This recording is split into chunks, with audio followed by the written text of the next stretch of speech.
നമ്മുടെ ഫേസ്ബുക്കിൽ ഏറ്റവും കൂടുതൽ ലൈക്സ് വാങ്ങിയിട്ടുള്ള മലയാളി താരം ആരാണെന്ന് ചോദിക്കുമ്പോൾ നമ്മളെല്ലാവരും പെട്ടെന്ന് ഉത്തരം പറയും, അത് നസ്രിയ തന്നെയാണ്. എന്നാൽ ഫേസ്ബുക്കിലെ താരറാണി പട്ടം നസ്രിയയിൽ നിന്നതേ നഷ്ടമായിരിക്കുകയാണ്. എന്നാൽ നസ്രിയയെ പിന്തള്ളി ആരാണ് ഫേസ്ബുക്ക് ലൈക്സിൽ ഒന്നാമതെത്തിയിരിക്കുന്നത്? മറ്റാരുമല്ല, മലയാളത്തിന്റെ പ്രിയപ്പെട്ട നായിക മിയ ജോർജ് ആണ് ഒന്നാം സ്ഥാനത്തോട്ട് ഇപ്പോൾ എത്തിയിരിക്കുന്നത് ഫേസ്ബുക്ക് ലൈക്സിന്റെ കാര്യത്തിൽ.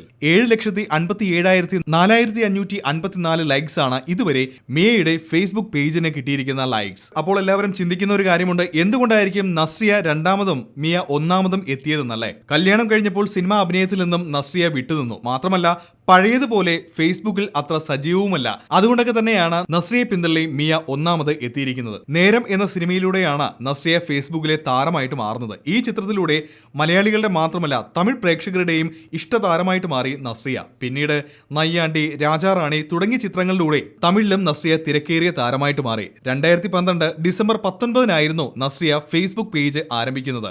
മലയാളത്തിന് പുറമെ തമിഴിൽ കൂടി അഭിനയിച്ച് തുടങ്ങിയതോടെയാണ് മിയയുടെ ആരാധകരുടെ എണ്ണം വർദ്ധിച്ചത്. അമരകാവ്യം എന്ന ചിത്രത്തിലൂടെ തമിഴകത്ത് അരങ്ങേറ്റം കുറിച്ച നടിക്ക് ഇപ്പോൾ കൈ നിറയെ ചിത്രങ്ങളാണ്. ഇതിനിടെ തെലുങ്ക് സിനിമയിലും മിയ അഭിനയിക്കുകയുണ്ടായി. എന്തായാലും ഫേസ്ബുക്ക് പേജിൽ ലൈക്സിന് വേണ്ടി മത്സരിക്കുന്ന താരങ്ങൾക്കിടയിൽ ഇതൊരു സംഭവം ആകുമെന്നത് തീർച്ചയാണ്. താരങ്ങൾക്ക് മാത്രമല്ല അവരുടെ ആരാധകർക്കും ഇതൊരു വാശിയുടെ പ്രശ്നമാണ്.